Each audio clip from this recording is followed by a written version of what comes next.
News India 27 नव्या पिढीचं नवं माध्यम। हम तो भगवान शिव को मनाने वाले हैं, जहर भी पीते हैं और फिर भी जीते हैं, असे वक्तव्य राज्याचे उपमुख्यमंत्री देवेंद्र फडणवीस यांनी नुकतेच केले होते। या पाठीमागे त्यांचा उद्देश फार महत्त्वाचा होता। त्यांना राज्यातील जनतेला कमी शब्दात बरंच काही सांगायचं होतं। 2014 साली राज्याचे मुख्यमंत्री पद भूषविताना राज्यहिताचे अनेक निर्णय त्यांनी घेतले। त्यात सर्वाधिक डोकेदुखी ठरणारा विषय म्हणजे मराठा आरक्षण। या आरक्षणावरून त्यांच्यावर अत्यंत खालच्या पातळीत जरांगेसारखा मराठा उपोषण करता अभ्यासाविना जे तोंडात येईल ते बोलून राज्याच्या उच्च पदस्थ असलेल्या उपमुख्यमंत्री देवेंद्र फडणवीस यांच्यावर निशाणा साधला। देवेंद्र फडणवीस मुख्यमंत्री असताना मराठा समाज हिताचे अनेक निर्णय घेतले। सारथी संस्थेची स्थापना केली।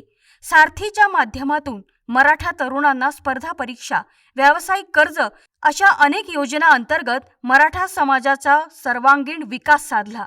मराठा समाजाला आरक्षण देऊन ते टिकवणं असेल, अण्णासाहेब पाटील महामंडळाद्वारे कर्ज योजना असेल, असे अनेक फायदे पोहोचवले। असे असताना देखील शेवटी याच समाजाचा उपोषण करता मनोज जरांगे कशा भाषेत बोलत होते हे महाराष्ट्रातील जनतेला ज्ञात आहे।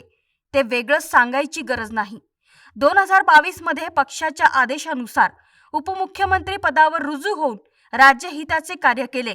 अनेकदा विरोधकांनी देखील अशा प्रकारे चक्रव्यूह रचण्याचा प्रयत्न केला, पण देवेंद्र फडणवीस यांनी ही सर्व वादळं पेलवलीत।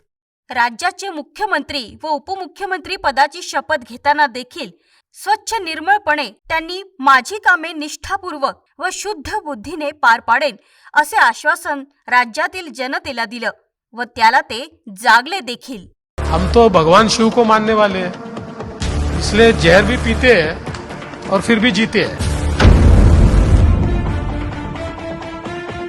मी देवेंद्र गंगाधरराव फडणवीस ईश्वर साक्ष शपथ घेतो की मी महाराष्ट्र राज्याचा मुख्यमंत्री म्हणून माझी कामे निष्ठापूर्वक व शुद्ध बुद्धीने पार पाडीन। मी देवेंद्र गंगाधरराव फडणवीस ईश्वर साक्ष शपथ घेतो की मी महाराष्ट्र राज्याचा उपमुख्यमंत्री म्हणून माझी कामे निष्ठापूर्वक व शुद्ध बुद्धीने पार पाडीन। अमित शाह यांचं ट्वीट आलेलं आहे, अतिशय बोलकं ट्वीट आहे। भाजपा अध्यक्ष श्री जेपी नड्डा जी के कहने पर ही श्री देवेंद्र फडणवीस जी ने बड़ा मन दिखाते हुए महाराष्ट्र राज्य और जनता के हित में सरकार में शामिल होने का निर्णय लिया है।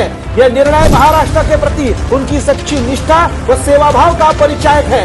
इसके लिए मैं उनको हृदय से बधाई देता हूँ। सभागृहाला आणि महाराष्ट्राला मराठा समाजाच्या संदर्भात मी काय केलं नीट माहिती आहे। मराठा समाजाला मी आरक्षण दिलं, या सभागृहाने दिलं, मी मुख्यमंत्री होतो, ते हायकोर्टात टिकवलं, जोपर्यंत मुख्यमंत्री होतो सुप्रीम कोर्टात टिकवलं। त्या ठिकाणी सारथी संस्था सुरू करणं असेल, अण्णासाहेब पाटील आर्थिक विकास महामंडळाच्या माध्यमातून त्या ठिकाणी कर्ज देणं असेल, या सगळ्या योजना त्या काळामध्ये आपण सुरू केल्या। देवेंद्र फडणवीस मी तुला नाही आवश्यक, तुम्हाला बाकीच्यांसारखं समजू नको। तू ब्राह्मणी कावा करायला जाशील, बाकीच्या ब्राह्मणाला काय नाही करणार, तुला सुट्टी नाही, तुला आयुष्यातून उठून पर्यंत